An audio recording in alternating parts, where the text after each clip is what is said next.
Hello guys, this is Yogendra from Team 3 and today I'm going to show you the Power BI interface that we have built from our team. First of all, let's look at the tables I have. So this big table is the data dictionary that is generated from Excel sheet, um, which I guess is part 2 of the project deliverables. And it has all the required contents like constraint names, alter tables, and mm, all the PG, PK, and CC descriptions. And also there are like some DAX measures which I had built from Power BI to simplify my visualization, which I'm going to show you guys later. So this table names, I got it from database SQL Server so that it'll be easier for me to relate between what I gather from database from on this part with what I have on data dictionary. So to explain this column, it's similar to what data dictionary is, but it's not quite vast as that because every database is laid out in different way, and it might have some constraints listed on some other different system catalogs, and um, it might have something that we do not have also in our data dictionary too. So, and this is a foreign key info if we decided to check for any information that is needed for a foreign key. And that's that. I think it's pretty explainable, explanatory for this one, tables with the PK. All right, so the visualization, first I have the slicer, which will slice through any tables and present in both the database and the data dictionary. And these are all the constraint names from the data dictionary. So the way I did this is on this side, right here, from data dictionary to this half of the visualization is for data dictionary, and this half is for database. So so saying that I think it's clear then that all this data is pulled out from data dictionary, and all this data is pulled out from a database, so that we'll be able to relate those two together and be able to find what differences they have, and then it'll be easier for database manager or whoever is in charge to, you know, go through database and then try to make it how it should be according to data dictionary. So these are all the constraints that is available through data dictionary. And on this part right here, this is the constraint names for different categories, PZ, FK, IDX, not nulls for primary keys, those stuff. And the alter command available for those constraints if database manager or whoever is in charge decided to change something in the database, they will have the alter command available to them right from the data dictionary. This minimizes their work, and I think it's more clear for them to some extent. And here, all right, so these two are the table names and columns with their data types present in data dictionary and in database. And these are all the constraints available from the data dictionary, and these are all the constraints that is available in the database. So I have two charts for the explanation of constraint counts for database because you know this every database um, is different, and um, so for example, the not null constraint, it is not some database allow to have the constraint name for that, and some database do not allow to have constraint name for that. So even if they do not have the constraint names, they would have not null constraint. So it'll be, so this chart shows like which columns have those constraints, and this column has those constraints, and um, you know and some other um, info. I think that's it for that, and And I was going to talk about the IDX index fields or index constraints, but um, I'll hold on to that thought.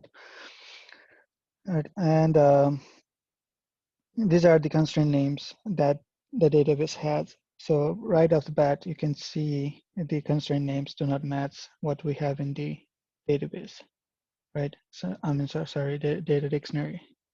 So let's check one of them. So for the back order, PK, this primary key constraint, the name for that is a little different in primary key definition in data dictionary. As you can see, it's PK back order number, and here it's back order number PK.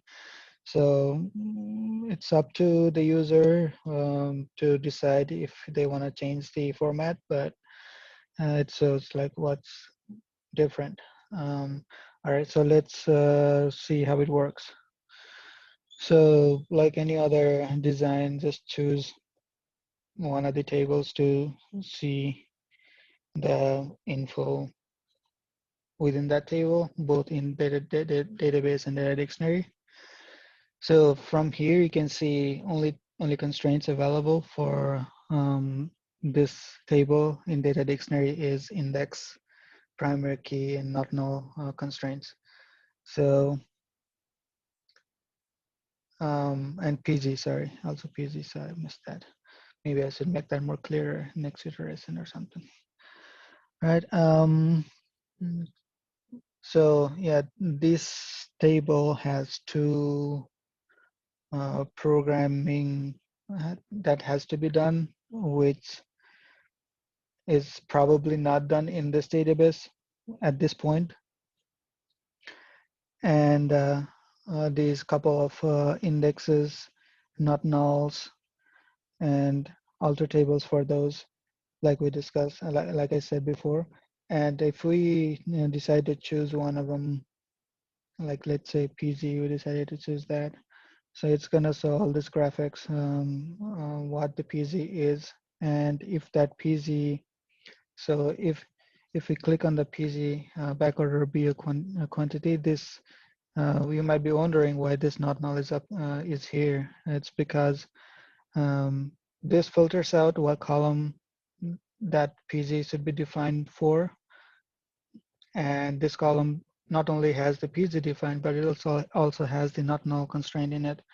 So that's why it appears there. And this chart shows, I think it's pretty straightforward. So it's from these two. This is a PZ and this is not null.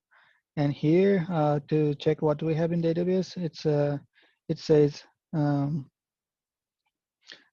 so this selection does not make any changes to the database because it's from the data dictionary. So I thought that should not change the database because it's only from the data dictionary. So to see if these two data dictionary and database are different in some context, it's better to choose it through the column names. So let's go to bio quantity here. As you can see, the naming is all caps. I think it's the convention of the database. Shouldn't matter that much, but if we choose this from here, then it should show what we have in here. So it doesn't show anything in here. So that's what we need to um, choose. I mean, fix in our database too, because it shows it has to have one not null and one programming in there. All right, that's that. And if we choose any other table, it will show the info of that table. Um,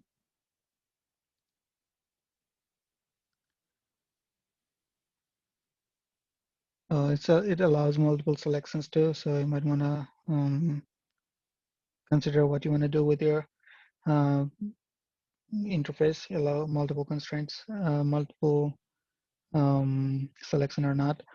But for a company, if we decide, oh, it's still selected, so let's unselect everything. All right, let's do this for now, and let's select it once more. Why is this blurred out? All right, let's unselect.